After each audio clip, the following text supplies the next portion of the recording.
Do you think she liked that? So here we have the masochistic crusader in figure form. Darkness. But with all the humiliation this character loves and wants to endure, I've got a lot to praise about her figure. But before we go any further, I like to say that I won't be reviewing her swimsuit figure, because when I bought this figure, it wasn't even released yet. So let's take a look at it. The painting and sculpting of this figure looks amazing. Now while the paint doesn't look as detailed compared to other characters, that doesn't mean it's a bad thing. In fact, it'd be kinda unnecessary. The design uses solid colors, which is accurate to the source material, with the added touch of silver at the boots to keep it from looking too bland. But the smaller details like the chest plate and the ribbons on her bangs are painted cleanly. Now the actual design of the character is, well, generic admittedly, which is kind of the point. You see, Konosuba is a parody of the isekai genre, and Darkness is a take on Noble Crusaders. If you looked at this design without any context or knowledge of the show, what kind of character do you think she'd be? Well, she's the complete opposite of whatever it is you were thinking of, because given the context of the show, you'll be able to figure out what hopeless, unsavable masochism looks like. But oddly enough, when you are given context, her design sticks out because you know who she is and how she acts. However, if I had one complaint, it'd have to be this part of the skirt. For whatever reason, it's sculpted at an angle. Sure, the sculpted in wrinkles are a nice touch, but why is it curved? Despite the issue, the figure overall looks great. In terms of articulation, Darkness is like most other Figmas, but to show you the full extent of her articulation, let me show you this alternate chest part. Because of these two shoulder pieces, the shoulders themselves can't move out that much. To put on the alternate chest, you simply remove these clear parts, remove the head and arms from the body, and plug everything into the new chest. The alternate chest piece itself looks really nice. It even has small little tears on her clothes too. And now you know why I chose her over Megumin. You are boobs. Now we can get into the posability. Her head can move up and down, rotate, and tilt side to side. Her ponytail is connected to a ball joint, and this is where I have to air out my grievances. Okay, firstly, the joint isn't even yellow like the rest of the hair.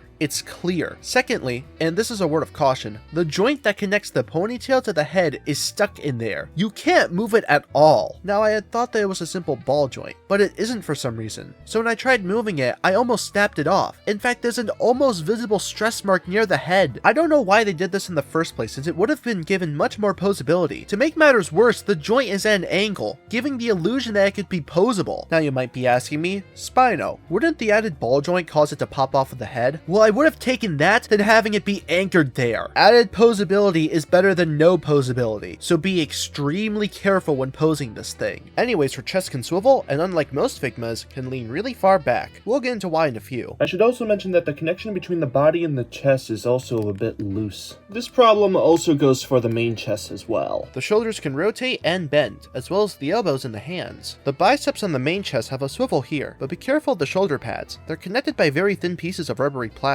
The hands can also rotate. Each of these parts on the dress are on hinges that can open up wide to make room for the legs. However, the armor parts on the side of the skirt are very fragile. I accidentally broke the side piece, and I don't even know how I did it. That and the joints for them don't actually open to the sides. Their full range allows them to move farther back. And the skirt parts themselves are solid pieces, which is kind of annoying to deal with. I think it would have been best if they were more flexible. Now what makes these skirt parts a bit annoying is the fact that because they're solid pieces, they weigh down the figure. I mean, they use more flexible materials here for this part of the skirt and this part of the skirt, but why not for the rest of it? Also, it's really hard to film this part because this joint here is really loose. Oh, and this back part is also on a hinge. The legs can spread, the thighs can swivel, and the knee, the ankle, and even the toes can all bend, which looks pretty good. And lastly, this little armor piece can move too. The ankle can also swivel. The posability of this gal is great, but those skirt parts are a bit bothersome. But overall, the posability is pretty solid. For accessories, you get her sword. It looks pretty good for what it is, but it's also kind of generic. You also get a sword hilt and a scabbard to plug it into. Why not have the sword plug into the scabbard instead, you might be asking yourself. Well, let's say they did let you do that, and while you're taking it out, the sword breaks inside of it. Now what are you going to do? It's not as bad as it looks. Now you can create a physical animation error. Be careful with the sword, however. It seems very fragile and the tip of it is pointed, although it'd be kind of funny if her sword did manage to hit you, since she tends to miss a lot. The only thing you're gonna catch from her are these hands. She's got a pair of open hands, relaxed hands, fists, and these sword holding hands. To get her to hold the sword, simply remove the pommel, slip it into her hands, and put the pommel back into her sword. This works for both hands. That doesn't look too bad. Just be careful not to lose the pommel. Now as for the scabbard, it can be placed on her back by using this little peg. You thought the pommel was small? Well, wait until she meets you, and then you'll know what the true meaning of small is. But anyways, you can attach to the back of the skirt here, but posing the skirt with the scabbard attached is difficult, so be mindful of that. You also get this flying cabbage. It's not bad looking, but what I find odd is that this figure was advertised advertised alongside the movie, which, if my deteriorating 21-year-old mind remembers correctly, the cabbages never made an appearance in the actual film, but did make a cameo in the second season's ending credits. Anyways, you can plug the cabbage into this thing, and it attaches to this flying stand that connects to the included Figma stand and base. Now you can recreate the scene of her getting pummeled by them with the help of her far-reaching back. But I ain't gonna plug it in because it got stuck, and because it's very thin, I'm not gonna risk anything breaking. Also, we'll get into why it can't exactly plug into the stand. Next, you've got these faceplates. We've got a default face, an aroused face, and a hit me harder face. I love these. Konosuba was one of those shows that really needed something like this. The characters' facial expressions are just some of the staples of the show, and I'm glad that we got some proper service done here. But that's not all. If you pre-ordered this from the Good Smile Company's website, you get this additional blushing face. That doesn't look bad either. The funny thing is, I didn't pre-order it. I was just very lucky when I found it. I bought it from a guy in his wall of Figmas. It is unfortunate that you don't get a Valnier mask, which would have been really cool. You also get this little replacement joint,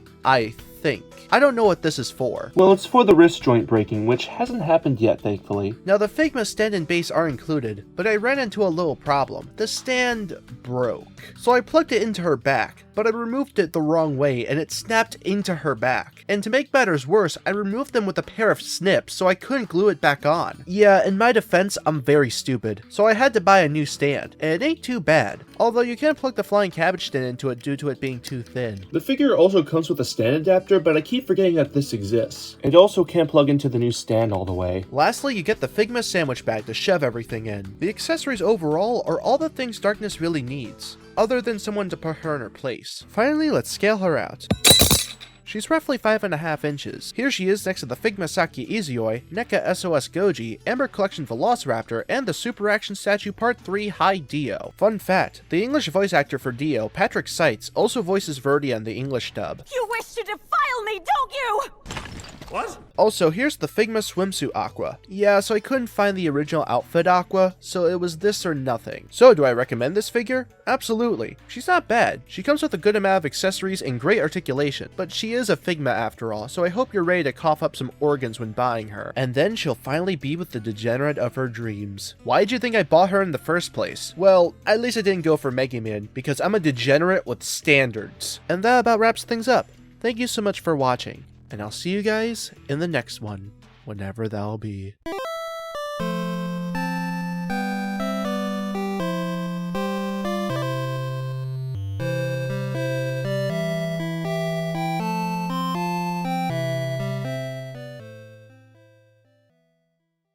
You know what upsets me? The fact that we don't have a Wiz figure yet. Well, as long as we don't get a Sylvia figure, I'm fine with anything. If you know, you know. And I wish I didn't.